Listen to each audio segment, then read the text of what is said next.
bacana. Quanto tempo vocês levaram para conseguir seus primeiros empregos no Brasil e posteriormente internacionalmente? Cara, eu foi. Acho que foi um ano e meio, mais ou menos, um ano e pouquinho que foi. Até que é difícil fazer essa conta assim fácil, porque eu não sei a partir de quando começar a contabilizar, né? Porque de repente caiu assim, tipo, onde eu fazia o curso, de repente ligaram lá e falaram assim, ó, estão buscando alguém e meu professor me indicou pra lá. Eu já tinha mandado algumas coisas antes, assim, tudo, mas assim, não saberia dizer exatamente. Mas eu lembro que assim, até o ponto que eu fiquei sério mesmo, até chegar essa oferta aí que pingaram pra lá, foi tipo um ano e pouquinho, assim. Não sei, acho que não chegou a dar um ano e meio, mas mais ou menos, mas talvez fosse começar desde a primeira vez que eu mandei Uhum. um currículo, talvez fosse até mais ainda, né? E qual que foi seu roadmap ali de estudo? O que você vinha estudando?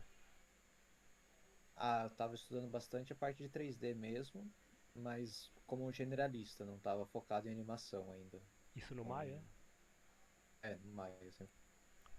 Bacana. Bom, aqui que você tem as duas vertentes de um animador e programador. Já você no cenário como programador, Unity, qual que era o seu roadmap, seu plano de estudo que você fez ali para conseguir o primeiro emprego? Então, eu entrei na Faculdade de Sistemas de Informação em 2010. Até então eu não sabia. Eu sempre gostei de jogos, mas eu não sabia que eu ia trabalhar com jogos porque eu achava que era uma coisa para meros mortais naquela época, né? E a gente não tem tudo que a gente tem hoje na internet para pesquisar e estudar. Então, meu primeiro emprego foi mais ou menos um ano e meio depois que eu comecei na faculdade, porque o meu coordenador conseguiu para mim, né? E, e aí, no final do segundo ano da faculdade, que eu conheci a Unity e comecei a estudar por conta própria também.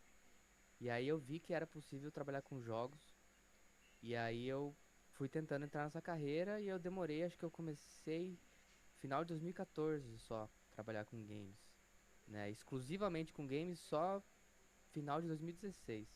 Então, basicamente aí eu fiquei 5 anos, né? Caramba. Trabalhando com sistemas para finalmente começar a trabalhar com games. E hoje eu consegui fazer uma carreira em games e não tenho a necessidade mais de voltar a trabalhar com sistemas. Eu consigo, né, de um emprego para o outro, sempre ficar na indústria de jogos agora. É, Não pode, né? só pegando esse texto que eu acho interessante, que eu acho que é um caminho bem comum para quem está na área da programação. É mais comum, para mim, eu vejo a pessoa ali entrar que veio da programação, primeiro começar ali na área de sistema para depois vir para a área de jogos. O que ter trabalhado na área de desenvolvimento web ou de sistemas é, trouxe de benefício que você vê hoje? Sim, eu diria que é um diferencial que eu tenho, porque hoje quem começa só com games não sabe muita coisa de programação a fundo. Normalmente a pessoa só toca ali nos monobehavior da Unity, programa e tal, sabe fazer o boneco atirar, sabe fazer ele pular, tomar dano, animar, mas não sabe que é um banco de dados, não sabe o que é um servidor, não sabe fazer uma REST API.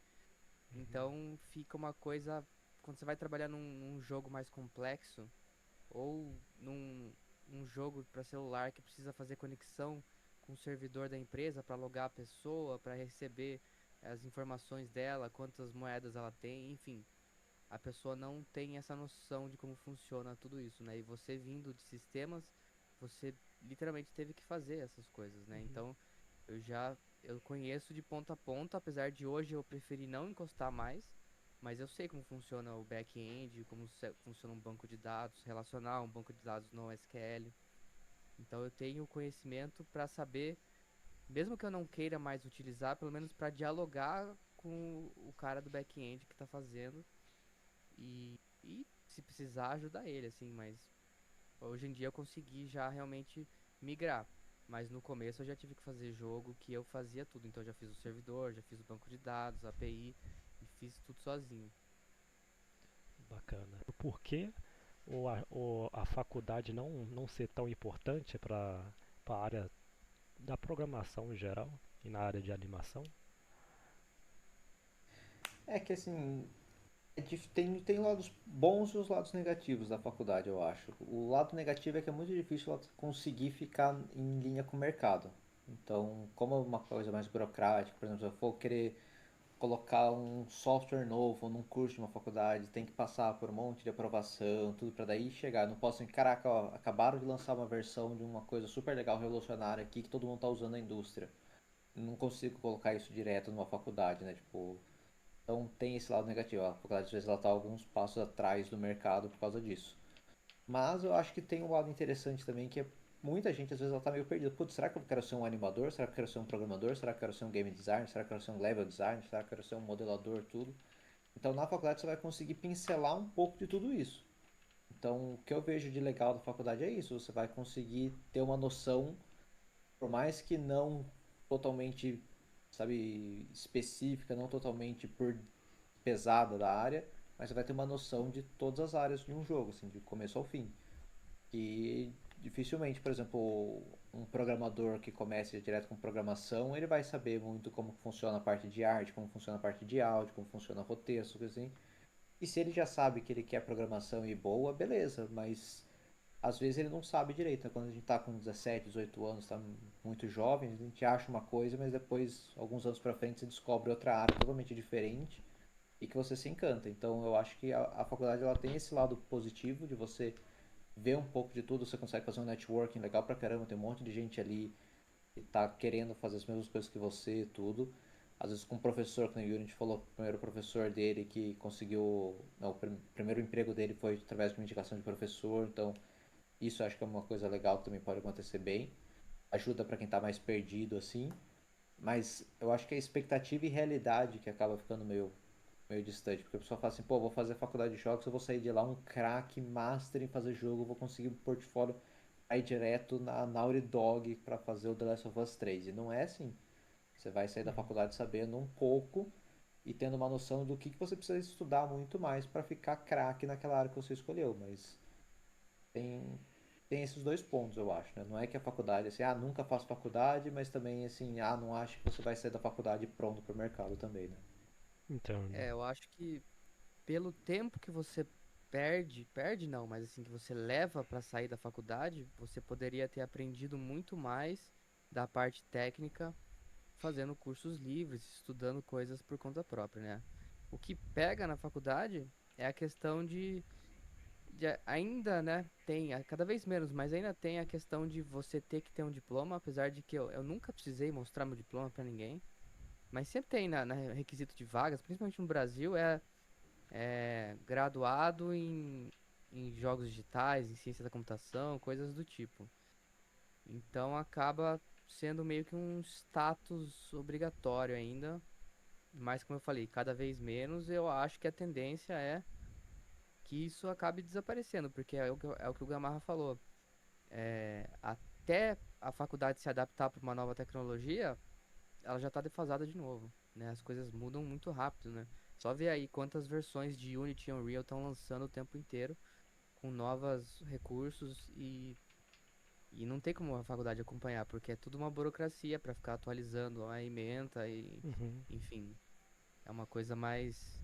Eu diria que é mais pelo diploma e por esses benefícios de networking e tal, mas quem pensa exclusivamente na parte técnica, na parte do mão na massa, não é uma boa opção, se você considerar só por esse ângulo. Entendo. Vocês ambos tocaram no assunto de concordaram que o conteúdo da faculdade em si é um pouco defasado. Era algo que eu tinha em mente um pouco atrás, por exemplo, a faculdade ela costuma ensinar a ser na faculdade. E hoje é mais comum, por exemplo, talvez a pessoa quando começa a estudar por conta própria Python, JavaScript, alguma linguagem mais acessível no mercado. Só que eu acredito, eu tenho um ponto de vista também, que a faculdade ela tem muito mais o papel de estabelecer uma base sólida do que necessariamente já te colocar a tecnologia do mercado. Eu acho que elas não abrem mão justamente dessa tradição, né, dessa forma tradicional de ensinar, porque eu acho que elas têm essa mentalidade que o intuito da faculdade é muito mais fazer com que o aluno estabeleça bases sólidas, fundamentos, entender como as coisas funcionam, aí sim para depois ele ir lá já por conta própria começar a procurar os assuntos por fora, né? Eu acho que é nessa linha mesmo. É que às vezes é um pouco frustrante pro aluno, tipo, falar, putz, me formei e não tô pronto para conseguir um emprego, né? Eu acho que muitos têm um pouco essa frustração. Uhum. Talvez nem tanto os que conseguem fazer paralelo isso, pô, eu vou fazer uma faculdade e paralelo eu vou fazer um curso livre. É E que, nesse curso livre que eu vou focar em aprender a parte técnica pesada que vai me garantir o emprego, na faculdade eu Uhum. vou conseguir esses outros bônus, assim. é, Comigo foi o caso, acho que com o Unity também foi muito disso. É a Uhum. questão da faculdade, a frustração é você sai depois de 4 anos com conhecimento básico, né? Você não sai. Se você tivesse trabalhado 4 anos, você estaria muito na frente do que o que você aprendeu na faculdade. Sim. Esse é o ponto. Então, o tempo gasto na faculdade para aprender o básico é muito maior do que você fazendo um curso específico do básico. Esse é o ponto. Não Sim. que você não vá aprender o básico ali, os Uhum. fundamentos, mas você aprenderia 3, 4 vezes mais rápido a mesma coisa fazendo um curso específico daquilo, porque a faculdade é aquela lentidão, aí tem a classe inteira, daí tem, por exemplo, o- às vezes o professor também não, que nem para jogos. Quando eu comecei a ver os cursos de jogos saírem, né, lá em 2013, 14, os professores de jogos não eram game developers, eles eram os professores de ciência e de sistemas. E o cara pegava, abria a Unity de tarde para ensinar de noite o que ele aprendeu agora. Hoje isso mudou, né? Muitos professores já são do mercado, já tem essa prática, mas tem esse problema. E quando alguém vai fazer um curso específico de alguma coisa, é porque o cara, teoricamente, manja mais daquilo Uhum. do que o professor da faculdade, né? Que às vezes, putz, não temos o especialista da Unity, a gente precisa pegar um professor que já tá lá, pega um cara que é programador de sistemas, e aí tem que se virar para dar aquela matéria. Então eu vi isso pessoalmente, né, acontecer. Porque o professor era do meu curso também, eu vi ele falando, ele falou pra mim, meu, hoje eu abri a Unity lá pra aprender, pra ensinar pros alunos da aula noturna. Então eu sei como era isso, né? Então, é, esse é o problema da burocracia. Uhum. Sim. Eu lembrei um outro ponto que eu acho assim, eu acho que pode ser interessante também, que na faculdade você consegue aprender muitas soft skills que a gente fala, né? Uhum. Que eu acho que isso também tem um. Aí entra a questão, será que vale a pena, principalmente numa faculdade paga, o preço, pelo tempo, pelo que você aprende desse nível, mas acho que vale a pena pontuar, por exemplo, você vai apresentar um TCC, você vai apresentar um trabalho na frente das pessoas, tudo, é meio que uma preparação para você conseguir lidar depois com uma entrevista, com, sabe, lidar mais com o chefe, você vai entender um pouco mais como trabalha em equipe também. Então acho que tem esses pontos que eles também são legais. Não estou dizendo que vale a pena, talvez todo o dinheiro e todo o tempo que coloca por conta disso, mas é um ponto que eu vejo muita gente sofrendo no mercado por conta disso. Tipo, putz, o cara, ele, às vezes ele tem conhecimento, ele tem um bom portfólio e tudo, mas o cara ele se trava muito numa entrevista e ele não consegue falar, porque você vê que, putz, esse cara nunca apresentou um trabalho na frente Uhum. sabe, de muita gente, nunca recebeu um feedback ali, assim, de, sabe, ter um auditório olhando para o que você está falando. Tudo. Eu acho que isso na faculdade, meio mal, vai te ajudando também para ter essas soft skills depois que você vai precisar. Na hora você nem percebe que está aprendendo isso, mas depois você começa a perceber que, pô, tô mais tranquilo aqui para falar na frente da empresa inteira, para abrir minhas ideias, tudo, porque já tive um pouco disso no passado. Eu percebo por mim, assim, eu tinha que apresentar bastante trabalho, tinha que mostrar, então você está acostumado a receber feedback na frente da turma inteira, tudo, então pra mim assim foi mais de boa essa parte. Eu vejo muita gente sofrendo muito nisso, sabe? Tipo, a galera Uhum. que vai fazer uma entrevista e putz, o cara fica totalmente travado, parece que não consegue falar nada assim, é considerável. Então, às vezes numa faculdade o cara consegue se desprender um pouco disso também. Entendo, ajuda até essa desenvoltura, né? É, Sim. eu acho que pode até casar esses dois pontos, até porque eu concordo com tudo que vocês falaram. Eu comecei por autodidata mesmo, estudando por conta própria, e a diferença acho que eu vejo ali na faculdade é porque tem muito conteúdo, por exemplo, primeiro que você não sabe o que precisa aprender, mas tem meio que conteúdo entre aspas chatos, que dificilmente uma pessoa que vai estar estudando por conta própria, ela vai perder o tempo dela ali, perder o tempo não, né? Vai investir o tempo dela ali em adquirir esses conteúdos, como habilidades lógica, matemática, estrutura de dados, os fundamentos ali que provavelmente até eu mesmo falando por conta própria, você fica ali muito mais focado em tecnologia, atender ali as demandas do mercado, então dificilmente você teria essa cabeça de perder esse tempo ali, aliás, investir esse tempo ali em aprender esses fundamentos. E eu acho que também podia haver mais essas faculdades começar a ver, implementar, talvez aí no último semestre, algo mais técnico, algo mais voltado realmente ali para o mercado atual, que acho que aí talvez é realmente a grande barreira ali da faculdade colocar na emenda, porque o mercado de tecnologia tem esses points, né? O que é hoje, o que você aprende hoje, amanhã provavelmente vai ser outra coisa. Então dificilmente uma faculdade mesmo ela consegue acompanhar essa dinâmica do mercado, por exemplo. Agora já estamos na era da IA.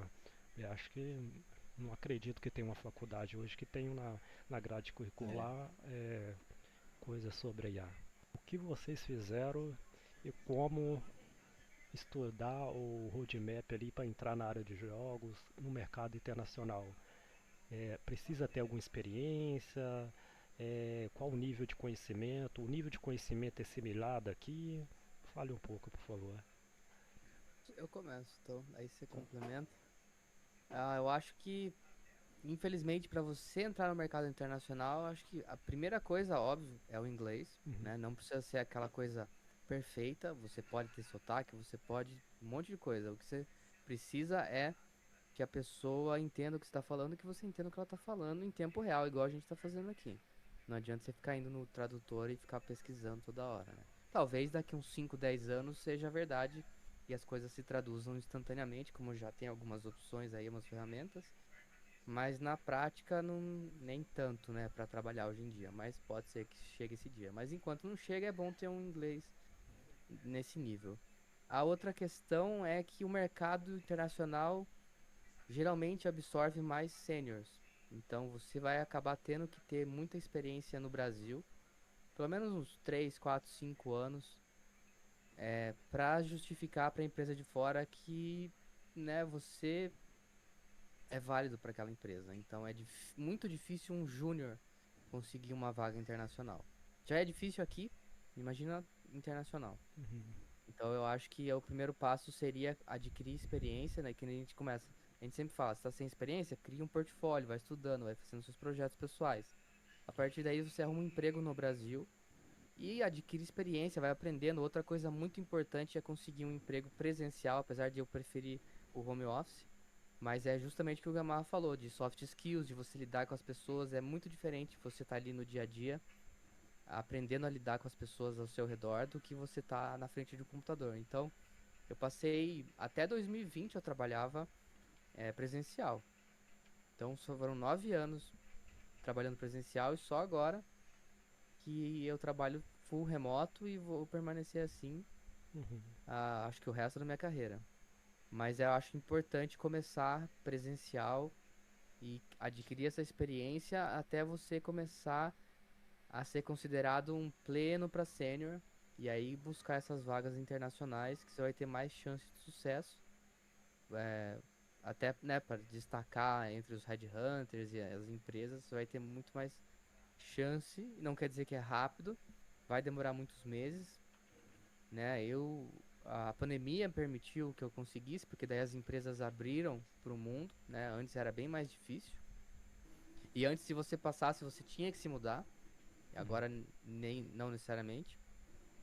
E então é isso. Precisa ter experiência antes aqui e ir tentando. E provavelmente você vai pegar uma vaga não tão boa quanto você vê as outras pessoas tendo. Comigo foi exatamente assim. Eu peguei uma vaga que pagava não tão bem, mas a minha segunda vaga foi bem maior para receber mais e assim vai, porque é como se você tivesse que dar um passo para trás. Não quer dizer que o seu salário lá fora vai ser menor do que o daqui, mas quer dizer que você vai ter que aceitar ganhar muito menos do que um nativo americano, por exemplo, no começo, 2 anos. Uhum. Aí depois você busca uma vaga que vai te pagando cada vez mais, e aí cada vez mais você vai ficar mais próximo de um salário de alguém que moraria nos Estados Unidos, por exemplo.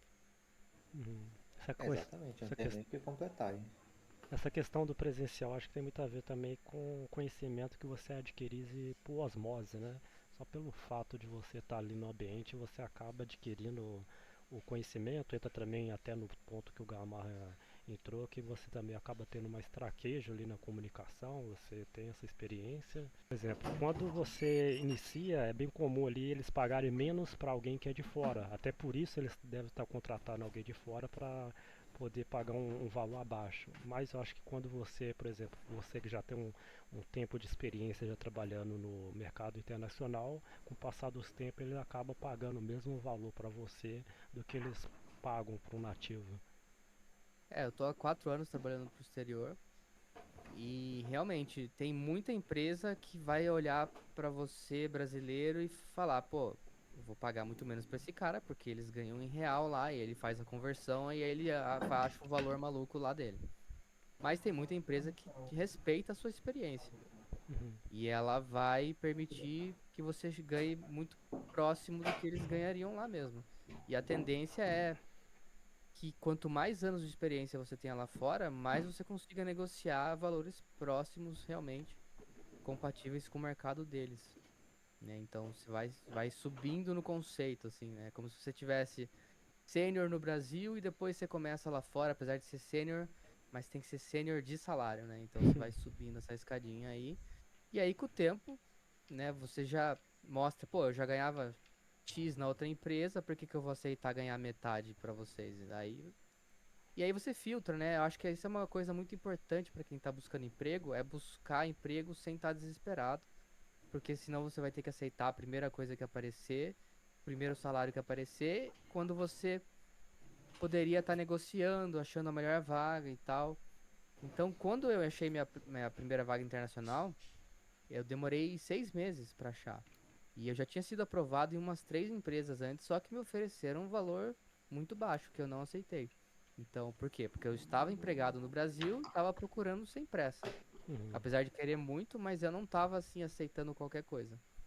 Então, isso é uma vantagem. Então, o melhor momento para você procurar um emprego é estando empregado. Não esperar a coisa estourar para buscar. Então, sempre a cada 2 anos, na verdade, eu já 1 ano e meio de empresa, se eu não tô feliz com o meu salário ou com a empresa, eu já começo a procurar alguma coisa para demorar ali uns 6 meses e achar outra coisa melhor.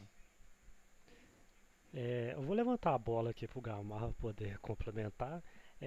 Qual que foi o choque cultural que você teve ali de trabalhar para uma empresa aqui no Brasil e trabalhar ali para uma empresa internacional?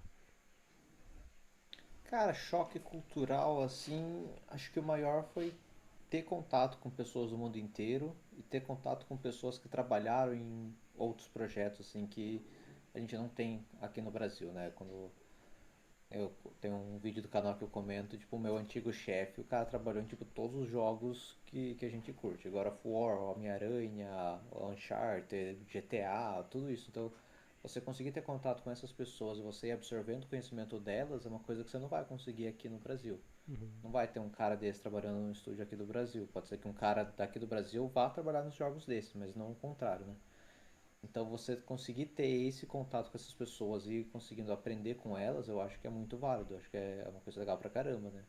E o Unity também tem a galera, a gente entrevistou bastante no canal também, o chefe dele da Zinga, tudo. Então é um contato com pessoas, é um networking que você faz que você não ia conseguir fazer aqui.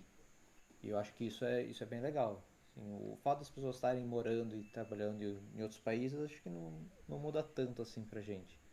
Mas essa questão de, putz, fulano trabalhou nesse projeto, naquele projeto, assim, e tá aqui do meu lado, assim, eu acho que isso é bem legal, assim.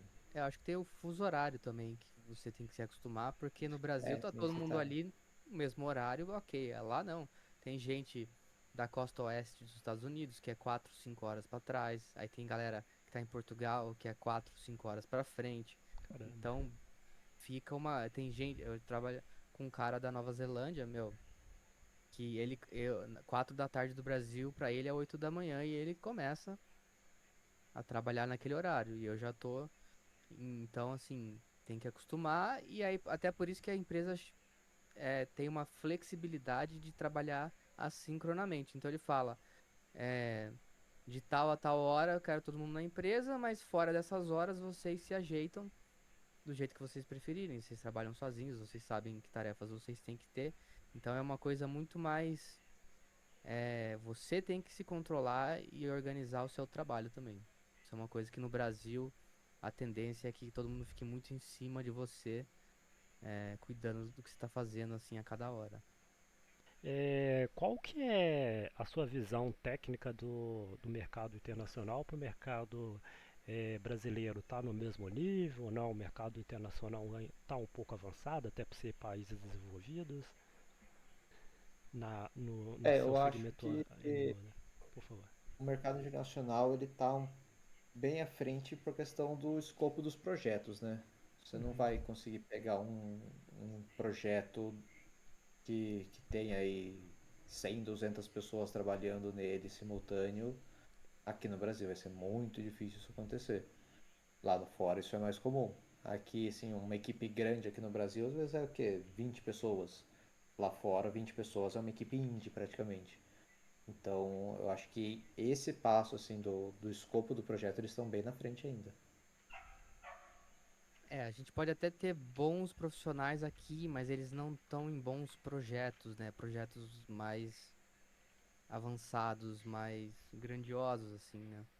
É muito, muito mais raro. E é o que o Gamarra falou, quando essa pessoa chega nesse ponto, ela trabalha para o exterior, ela não trabalha em empresas do Brasil. Então, ainda falta uma empresa brasileira chegar num nível internacional de fazer um AAA, por exemplo, né? Uhum. Fazer um jogo tipo um God of War, um Last of Us, Red Dead Redemption, tá longe ainda, apesar de existem empresas que trabalham como outsourcing, né? Que nem para pro Horizon Zero Dawn, tem a Coco, se eu não me engano, que faz, né, a parte do 3D e tal.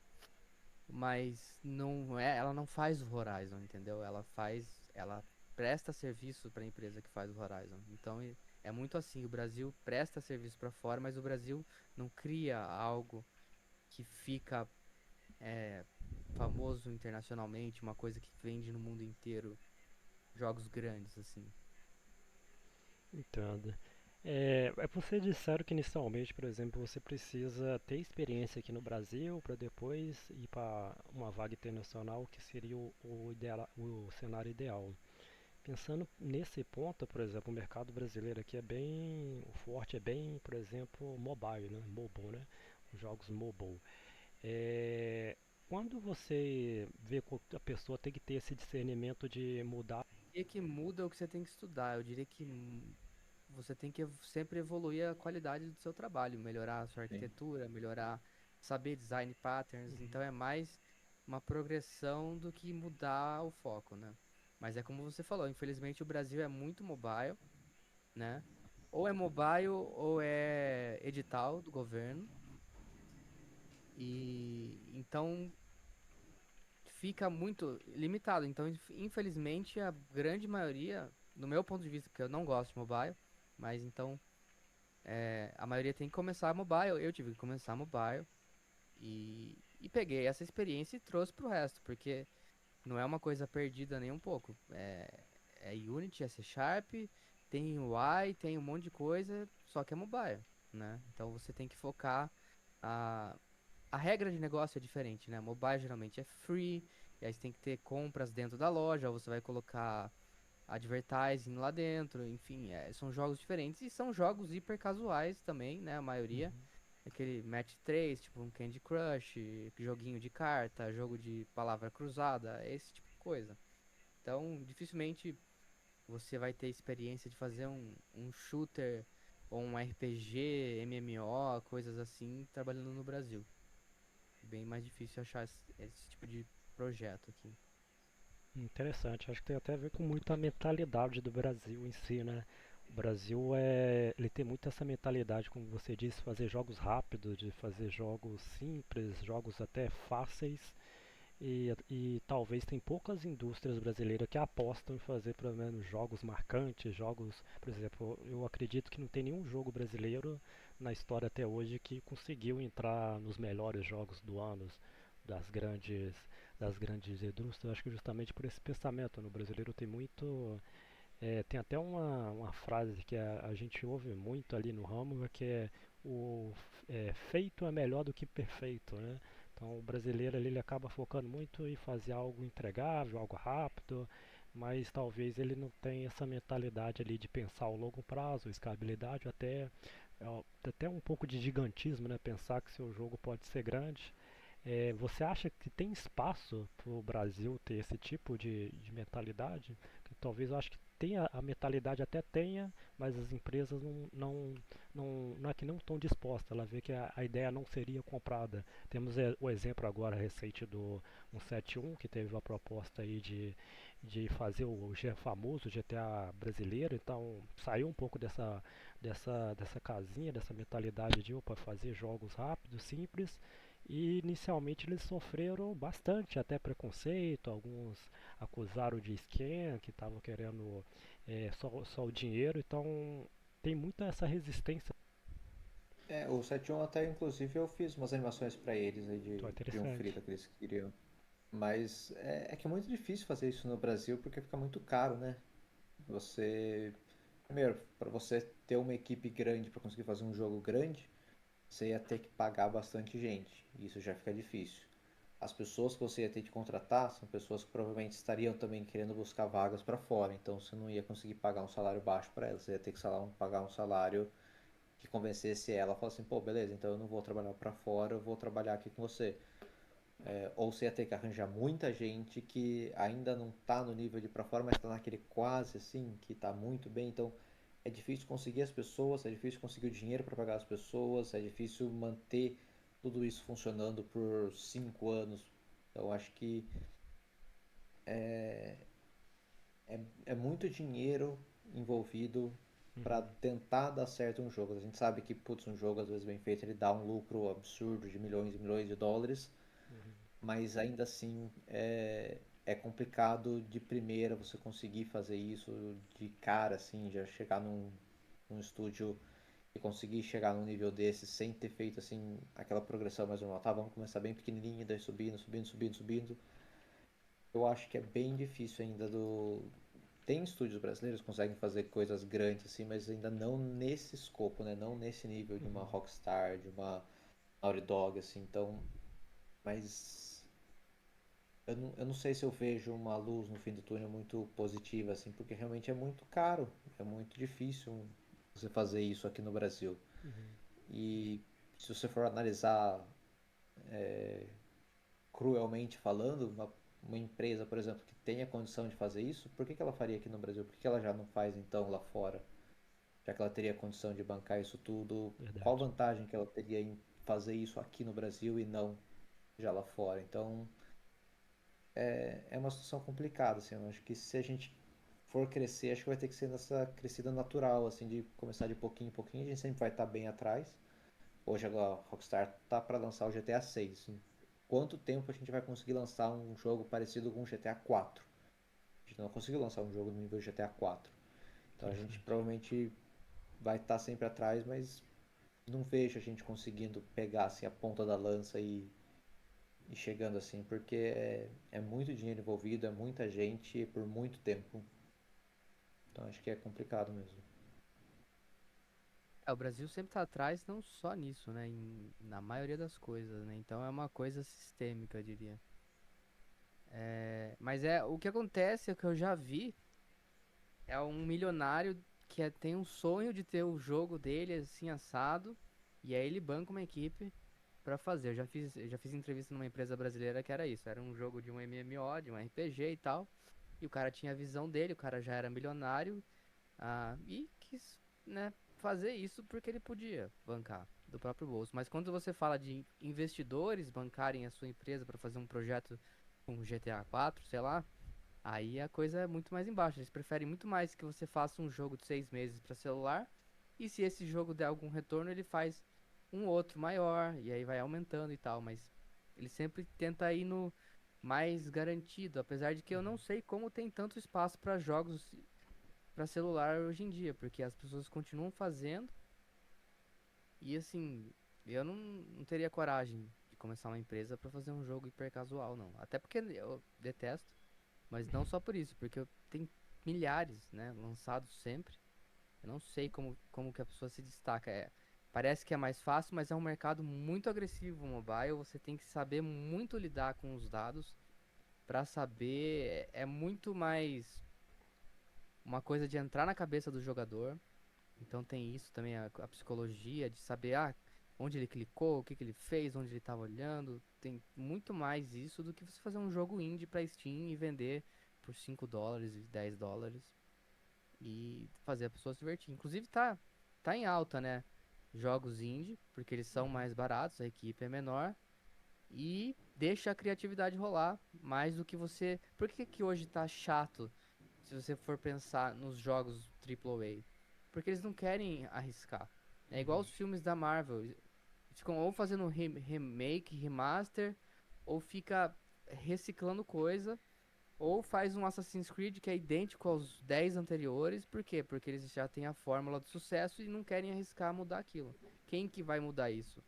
Quem não tem o poder de fogo de fazer um jogo desse tamanho. Então o que que a pessoa pode fazer para tentar que as pessoas comprem um jogo dela? Inovar em alguma coisa. Fale, pô, esse jogo tem um negócio diferente, deixa eu ver o que é.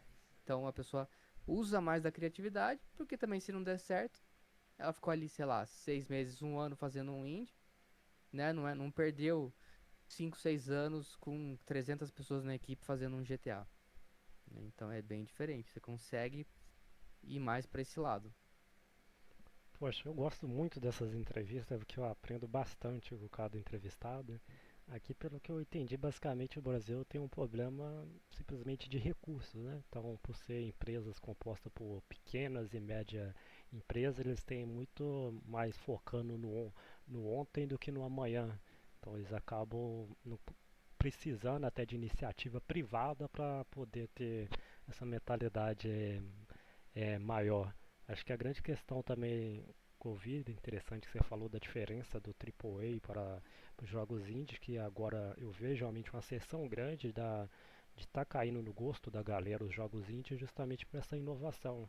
É difícil você ver sempre as mesmas mecânicas batidas, ninguém quer sair da mesmice, tem a própria a EA Sport que como ela também a falta de concorrência no mercado faz as empresas ficarem confortáveis, né, na zona de conforto. Acabou me lembrando o caso do God of War, que eles acabaram ganhando, até acho que talvez o prêmio mais polêmico de todos os tempos, que eles acabaram ganhando do Red Dead Redemption 2, justamente porque foi uma equipe AAA que resolveu inovar. Ela saiu ali daquela mecânica que eles tinham e acabaram ganhando por conta disso, né? Uma coisa que eu queria saber é qual tipo de suporte que as empresas oferecem para funcionários que trabalham remotamente no exterior. Putz, aí varia muito de empresa para empresa, né? Você Tem muito diz de... coisa financeira, assim? Suporte no geral, porque eu acredito que seja bem diferente a tratativa de você lidar com funcionários ativos do que você lidar com funcionários estrangeiros, tanto questão de pagamento, de logística e tudo mais, a questão do fuso horário que já foi comentado. Eu acho que tem muito aqui no Brasil, é comum, por exemplo, às vezes a empresa ela não tem um salário muito legal, mas ela tenta te convencer com uma penca de benefícios, assim. Então putz, ó, você vai ter aqui um plano de saúde, você vai ter lanchinho, você vai ter o plano odontológico, você vai ter férias, você vai ter isso, vai ter aquilo, um monte de coisa, que muito provavelmente você não vai ter muito dessas coisas trabalhando para fora. É, Mas em compensação você vai ter um salário que pode bancar tudo o isso. plano de saúde que você escolher, não o que a empresa vai te dar. Você vai poder escolher, eu quero tirar férias tal dia, tal mês, por tal motivo. Você pode, você não vai precisar esperar, eu tenho que vencer minhas férias, tal, para negociar com a empresa para daí tirar 15 dias, tal. Então, as empresas elas não te dão tanto esses benefícios assim, mas em compensação elas te dão um salário que você pode bancar essas coisas. E eu acho que elas dão assim uma flexibilização nas coisas. Por exemplo, pô, se você tá passando por algum estresse, você consegue falar, putz, chefe, ó, tá complicado aqui as coisas, tal, talvez não consiga performar também agora, tal, mas putz, tô passando por um problema difícil, tal. eu vejo que eles têm mais esse diálogo, assim. Aqui no Brasil é tipo, você tá passando por qualquer coisa, problema seu. Eu quero que você renda do mesmo jeito aí. Ou me dá Lá um fora não. atestado. É, lá não. Tipo, putz, por exemplo, agora eu tô fazendo mudança, tudo, então de vez em quando eu falo, pô, ó, eu falei uma, duas vezes pro meu chefe, ele falou assim, viu, nem me avisa, não quero saber se você tá tendo que ligar, ir pro apartamento novo para pro cara do gás, ligar o gás. Vai lá, resolve e quando você puder, você termina o trabalho e boa, não precisa ficar com isso assim. Aqui no Brasil não, se eu for parar uma hora que seja para fazer uma outra coisa, eu vou ter que pegar um atestado, vou ter que pegar uma burocracia, né? Lá fora não tem muito isso, então acho que vai mais assim, na base da confiança e do bom senso, assim, né? Exatamente. Lá fora você recebe um ótimo salário e você vai fazer o que você quiser com isso. Que nem o Gamarra falou. Você não vai ter um plano de saúde, mas você vai bancar o seu plano de saúde e você vai escolher se você quer, Uhum. qual você vai querer. Você vai investir para sua aposentadoria, que é uma coisa que a gente fala bastante no canal também, que é muito importante, porque o que a gente recomenda para quem trabalha para fora é CPJ para pagar menos imposto, né? E justamente você vai ficar com uma boa parte do dinheiro, porque você vai pagar menos imposto, não é igual a CLT, enfim. Você vai ter a oportunidade de investir esse dinheiro para sua aposentadoria, você não precisa de INSS, você não precisa de terceiros tomando conta para você. Então você tem que saber cuidar do seu próprio dinheiro, que é o que deveria ser em todo lugar, no Brasil, em qualquer lugar do mundo, deveria ser dessa forma, né? Aqui tem muito essa coisa de é, pai cuidando do filho, então você não sabe o que é melhor para você mesmo. Você tem que ter o Estado fazendo isso para você. E quando você trabalha para fora, você tem que ter a mentalidade de que você vai ter que se virar. Não quer dizer que é injusto, quer dizer que você tem o poder de escolha. Quer dizer que você vai poder fazer o que quiser com o seu dinheiro, porque ele vai ficar na sua mão e não vai para imposto, não vai para um monte de coisa, né? Inclusive, para quem trabalha para o exterior, paga menos imposto como empresa do que quem trabalha em empresas aqui. A nota, né, que eu quero dizer, o imposto em cima da nota para o exterior tem benefício fiscal por ser considerado exportação de serviço. Então, tem um benefício do governo que você paga menos imposto trabalhando para o exterior do que se você fosse trabalhar no Brasil. Ainda tem essa vantagem, né? Então é muito isso, você saber cuidar do seu dinheiro eu pago meu próprio plano de saúde, eu pago tudo meu, porque eu tenho, em vez de receber metade do valor ali na minha mão e a outra metade em benefícios, eles me pagam o valor inteiro na minha mão e eu escolho os benefícios que eu quero e eu compro essas coisas.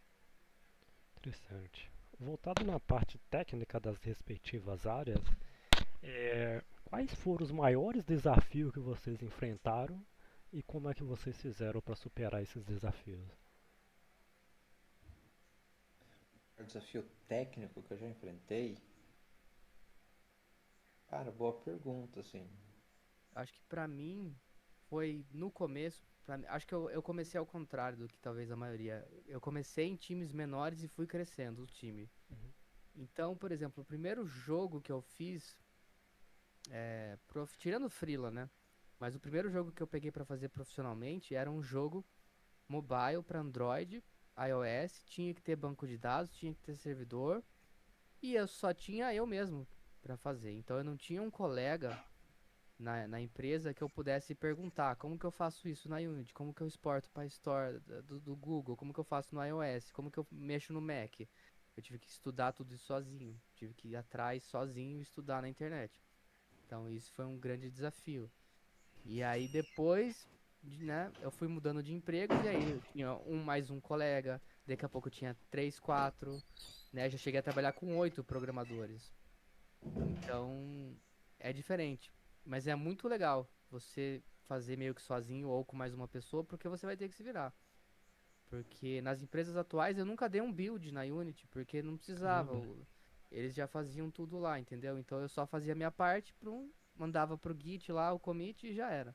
E quando eu trabalhava sozinho, né, no projeto era eu e o artista. E o artista não mexe na Unity, ele só manda os assets pra mim e eu adiciono no jogo, né?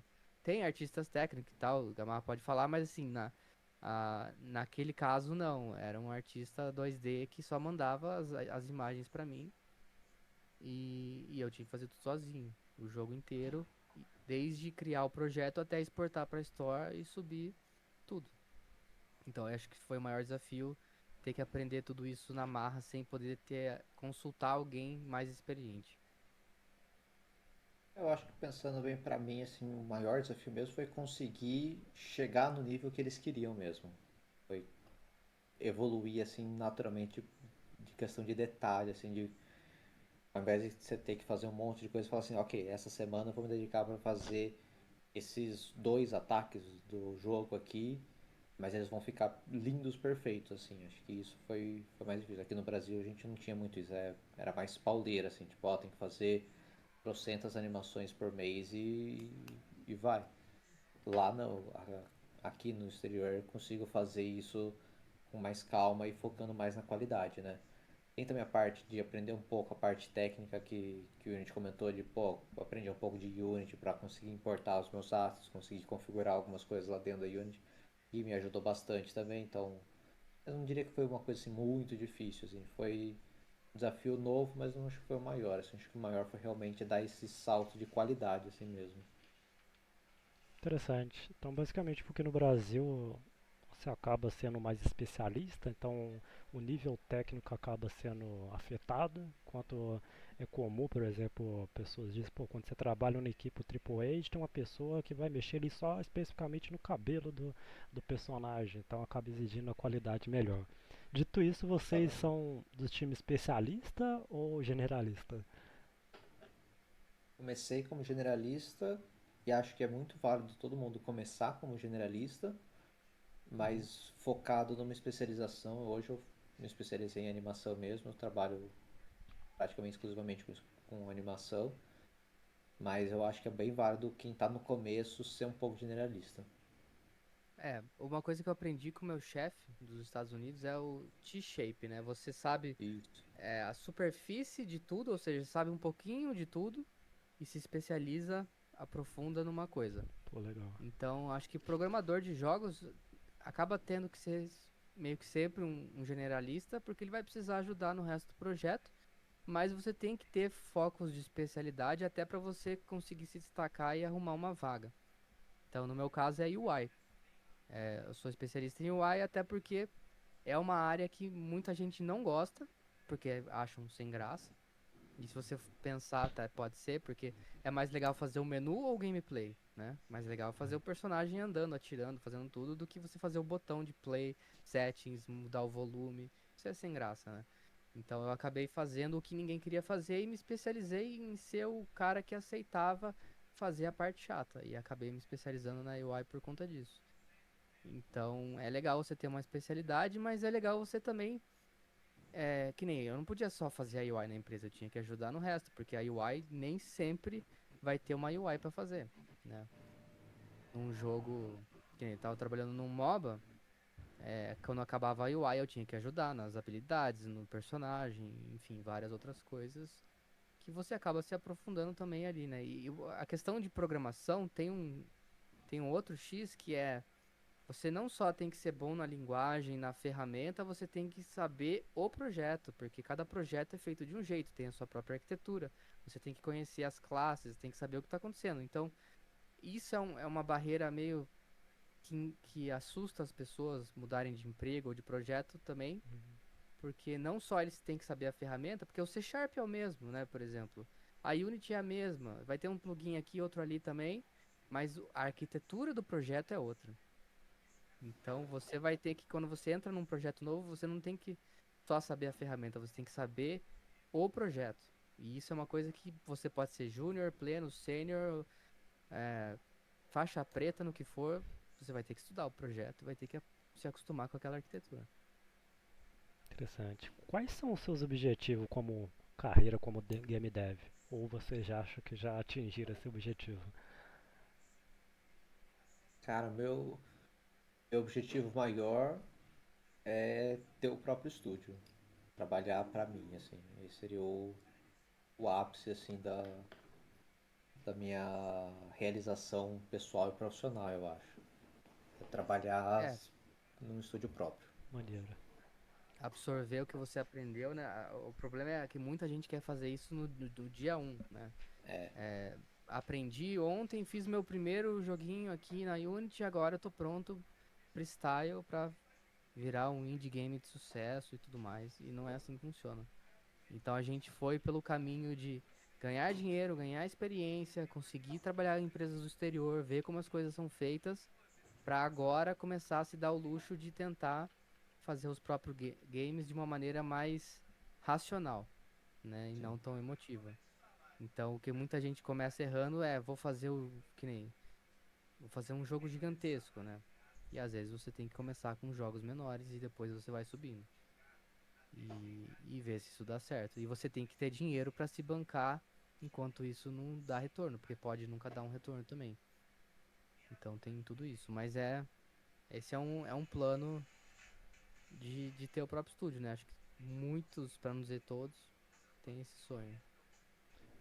Bacana. O último tópico aqui, falar mais sobre Farmando XP, como é que vocês tiveram a ideia, como vocês se reuniram para criar esse canal que atualmente é a maior referência nacional em desenvolvimento de games internacional. Acho que começou, começou como tá do zero mesmo, que Por seria, favor. a gente tinha era nós dois e mais um colega do trabalho, que a gente gostava de ajudar a galera a falar de finanças e coisas pessoais. E aí a gente teve a ideia de fazer a gente ia meio que fazer um curso pra eles ali na empresa, aí acabou que nunca rolou e tal, e aí veio a pandemia, cada um foi pra sua casa, aí a gente mudou de emprego, eu comecei a trabalhar pro exterior, e aí veio a ideia de fazer, então, em vez de ir pra empresa, fazer um canal. Como o terceiro colega não topou, não quis, né, fazer um canal, o Gamarra sugeriu então que a gente falasse de algo que a gente conseguiria falar por mais tempo, por mais anos, né? Algo que a gente fosse mais especialista do que falar de finanças, que Legal. é game dev, né? Então, basicamente, a gente começou a falar da nossa experiência, como que a gente conseguiu chegar até ali e o que a gente recomendava que as pessoas fizessem para cortar caminho e chegar onde a gente chegou também. Então, a gente sempre se pautou pela experiência própria, né? A gente não é achismo, é o que realmente aconteceu com a gente contou, né? Muitos vídeos é isso, passei por isso, passei por aquilo, se eu fosse vocês hoje eu faria desse jeito, como eu começaria assim assado, eu estudaria isso, eu não me preocuparia com tal coisa, então a gente foi baseado realmente no que a gente aprendeu e começamos a criar o canal e É. tamo aí. O que eu acho legal é que assim, tem bastante conteúdo falando de tutorial, falando de assim, como aprender a pôr a mão na massa, assim, mas Uhum. a gente não tinha encontrado um canal que falasse um pouco disso, que falasse assim, pô, você está começando, ó, tenta se comportar assim para fazer uma entrevista, tenta buscar vagas de tal maneira, pô, se está acontecendo isso na sua empresa, tenta fazer isso ao invés disso, e tal. A gente mostrar assim, ó, o que aconteceu com a gente, tanto o que foi bom e também o que foi ruim, mostrar os nossos erros e os nossos acertos. A gente é bem tranquilo disso assim, de não tivemos carreiras perfeitas, aconteceram coisas boas e coisas ruins e mostrar pra galera, tipo, ó, isso que é a vida de um game dev. Esse que é a parte boa, essa que é a parte ruim, é nisso que vocês vão ganhar, é isso que vocês vão perder, é isso que vai ser a vida de vocês, já que vocês estão querendo ser desenvolvedores de jogos, estão querendo trabalhar em projetos, ó, e isso é a expectativa, isso é a realidade das coisas, isso aqui vocês estão certos, isso aqui não é bem assim, porque a gente teve muita decepção e muita coisa que a gente nem esperava acontecer que aconteceu. Então, trazer essa coisa para a pessoa não ser pega de surpresa, né? Então, quem está querendo trabalhar como game dev, assim, acho que o Farmando XP, justamente o nome até bem isso, né? Para você conseguir ganhando experiência, para quando você chegar lá, para quando você já estiver numa empresa, você já saber um pouco como que tudo aquilo ali funciona, você saber, por exemplo, pô, se eu estou satisfeito com o emprego, se eu não estou satisfeito, como que eu posso lidar com isso? Pô, se aconteceu, né, teve corte de empresa, teve reunião, teve isso, pô, como que eu levo minhas ideias de às vezes de protótipo para uma empresa, tudo isso que a gente passou, a gente viveu tudo isso e a gente quer trazer para as pessoas para elas terem uma noção de como que é esse dia a dia, como que elas vão conseguir chegar nos resultados o mais rápido possível, se elas puderem evitar os erros que a gente teve, melhor para elas, se elas puderem perceber o que a gente fez de certo e sabe se inspirar e tentar fazer igual e bom, então é tentar abrir o olho e tentar mostrar o caminho das pedras mesmo para a galera, né? Foi interessante. Acho que eu tive uma exclusiva aqui porque eu vi realmente o canal tinha um pouco alguns vídeos tinham um pouco teor de finanças, né? Muito até da parte da Husky, que é uma plataforma que vocês apoiam. Agora acho que a gente conseguiu ter entendimento de onde que vem esse pouco de teor. Eu sou um Sim. pouco É suspeito. tudo coisa que, Por favor, pode falar. só para complementar, assim, Por favor. são coisas que as pessoas nem percebem que elas vão precisar, sabe? Tipo, Uhum. tá, putz, eu quero trabalhar com jogos, quero isso, quero aquilo, tudo. Ah, mas como é que o seu salário vai cair na sua conta se a empresa está te pagando tá lá de fora, sabe? Eu, quando eu comecei a trabalhar no exterior, o meu primeiro mês eu usei PayPal. E o PayPal comeu 10% do meu salário, só de Caramba. taxa de transferência. Aí a gente falou, caraca, deve ter mais gente por aí passando por problemas assim. Então, ó, o ferramental, o Unity, falou, pô, já estou usando a Husky faz um ano, bom pra caramba, por que você não usa ela? Aí falei, pô, então vamos passar isso pro canal também. Toda dor de cabeça você tem que abrir um PJ. A gente usa a Glista, a gente recomenda no canal. Todas essas coisas que às vezes não tem nada a ver com Unity, não tem nada a ver com Game Dev, não tem nada a ver com Maya, não tem nada a ver com isso, mas você vai precisar no seu dia a dia. A gente falou, putz, isso a galera precisa saber também, porque isso não tem gente explicando, né? Então, Uhum. acho que isso é bem importante. Poxa, basicamente você trabalhou ali pro PayPal, né? 10% do salário. Então, absurdo, Ou né? mais pro PayPal do que pro governo. Exatamente. Poxa, eu sou suspeito de falar, porque realmente acho que o grande diferencial que eu vejo nos seus canais, que não se encontra muito por aí, é justamente passear essa vivência, né? São sempre conteúdo baseado na vivência, não são conteúdo baseado ali em achismo ou o que acha ali. E também agora esse aspecto de mostrar como as coisas funcionam também debaixo do pano. Então, como que você faz ali para receber ali, por fora, às vezes a pessoa só fica focada na parte técnica, no conhecimento técnico que ela precisa, mas tem vários outros fatores que ela também precisa ter. É, baseado nessa vivência, talvez qual foi o maior erro, não pode dizer erro, mas qual o maior aprendizado que você teve na carreira? Ter humildade de entender que eu ainda não estava bom o suficiente no meu começo de carreira. Porque eu estudava aqui num curso aqui na minha cidade, tudo, e eu me destacava aqui na cidade. Tipo, quando ligaram lá pedindo referência, o professor me passou tudo e eu era, tipo, bem acima das pessoas ali daquele meu núcleo. Então acabou subindo um pouco a cabeça, eu comecei a achar que eu era muito bom. E quando eu tive a noção de que assim, podia ser bom aqui, mas em escala global eu era ruim. Porque daí eu comecei a aplicar para vagas, ninguém nem me respondia, não era chamado para nada.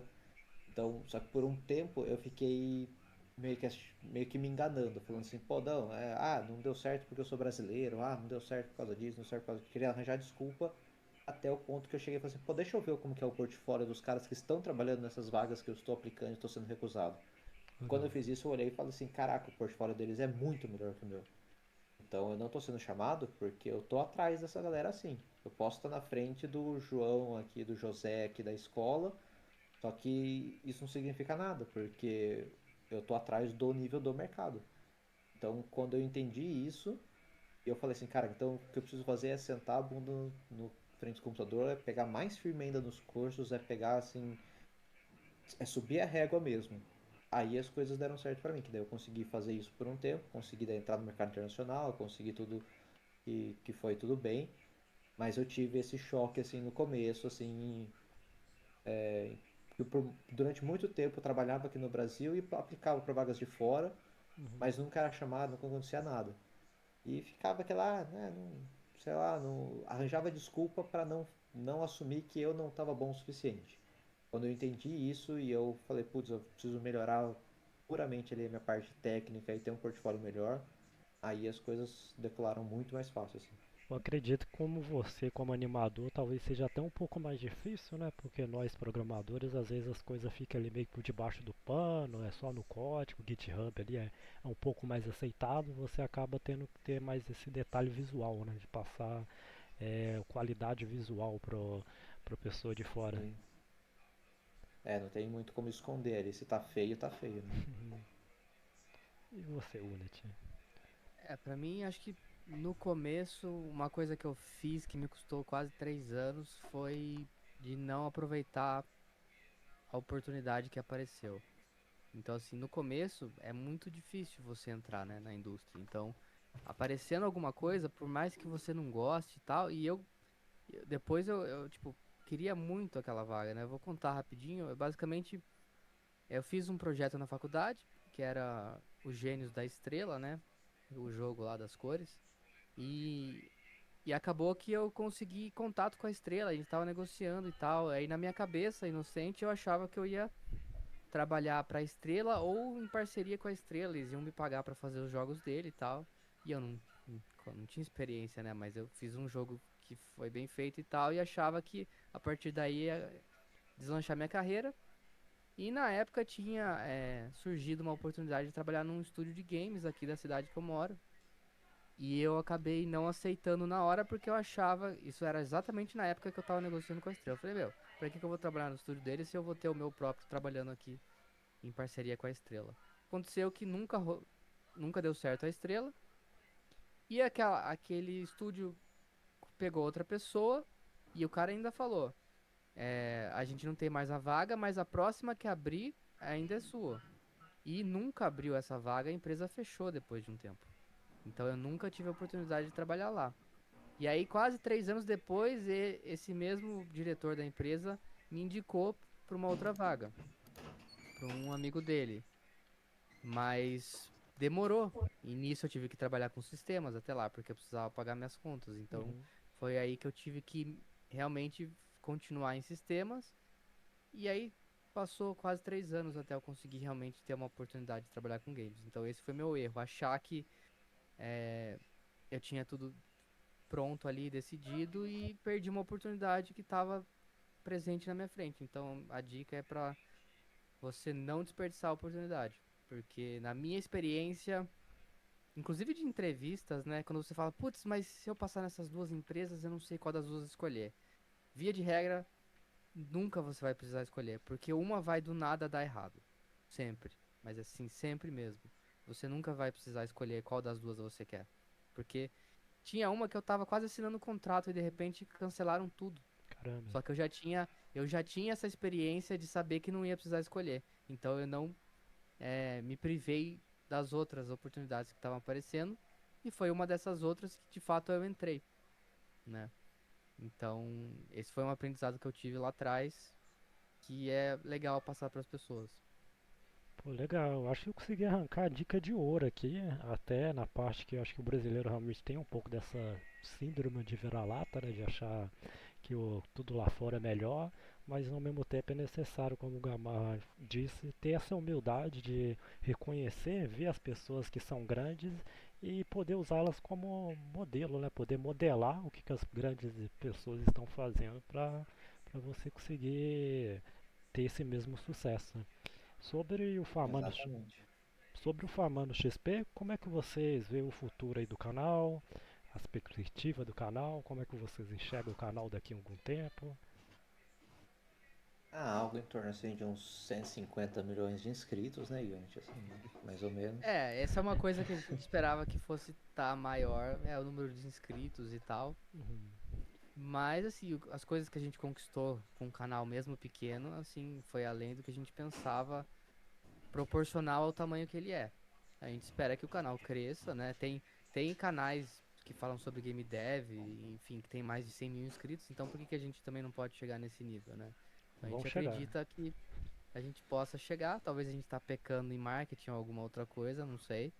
Mas acredito que o conteúdo vale a pena, é um conteúdo de qualidade, né?